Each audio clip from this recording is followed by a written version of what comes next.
Heureuse de vous retrouver sur KT24. Bonsoir et bienvenue à tous dans ce flash d'information.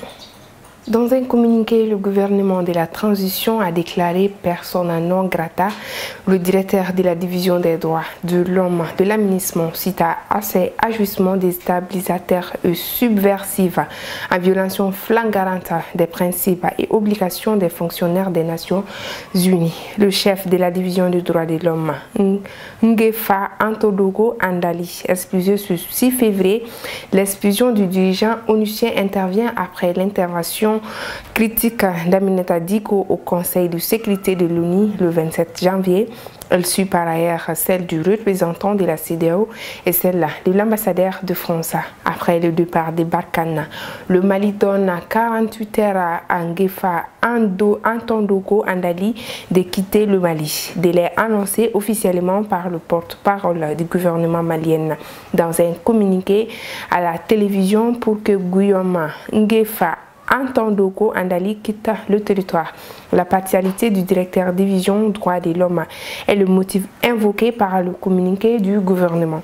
Les autorités de transition l'accusent d'avoir mis en avant Aminata Diko comme représentante de la société civile au Conseil de sécurité il y a 9 jours. La vice-présidente de l'Observatoire Kizala n'avait pas hésité à dénoncer la situation sécuritaire des pays et l'implication, selon elle, des nouveaux alliés russes de l'armée nationale dans les graves violations, ce qui avait rendu Bamako furieux. L'ONU regrettait la décision du gouvernement malien tout en affirmant que l'administration continuera l'exécution de son mandat, y compris en ce qui concerne les droits de l'homme. Le Mali et la Russie entretiennent des excellentes relations de coopération qui se sont renforcées au fil des années, comme l'attestent les différents accords signés et la diversité des domaines concernés. La visite du ministre des Affaires étrangères de la Fédération de Russie, Sergei Lavrov, ce lundi 6 février à Bamako est l'occasion pour les deux partenaires de réaffirmer leur position commune sur des questions stratégiques, mais aussi de passer en revue leur coopération bilatérale portant déjà sur plusieurs domaines et qui va s'étendre à d'autres.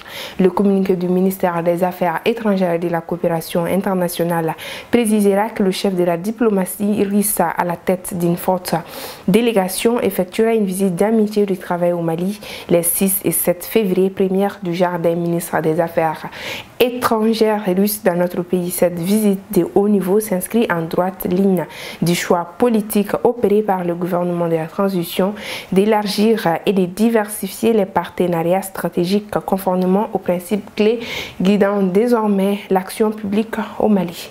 On passe à la page internationale. La Palestine. 5 Palestiniens ont été tués lundi dans un nouveau raid de l'armée israélienne en Cisjordanie, occupé, a indiqué un responsable sécuritaire israélien après des opérations de recherche lancées la semaine dernière pour retrouver des suspects à la suite d'une fusillade près de Jéricho.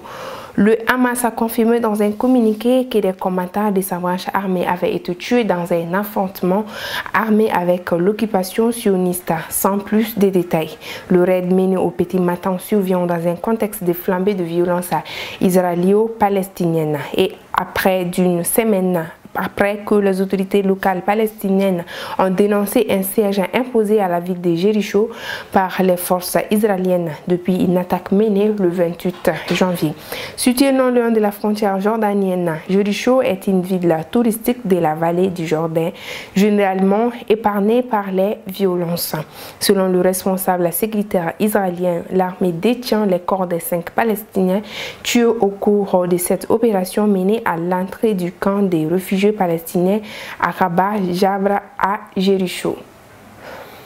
Toujours dans la page internationale, l'armée américaine est toujours à la recherche des débris du ballon chinois qui aurait, selon Washington, espionné des sites militaires américains samedi. Le Pentagone a confirmé que ses avions de chasse avaient abattu le ballon au-dessus des eaux territoriales américaines.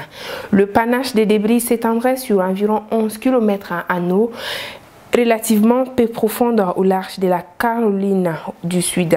Joe Biden, critiqué par l'opposition républicaine pour ne pas avoir agi plus tôt, a annoncé avoir donné l'ordre d'abattre l'engin dès que possible. Le ballon précisant que le Pentagone souhaitait attendre qu'il survole la mer pour le faire afin d'éviter tout dégât au sol lors de la retombée des débris.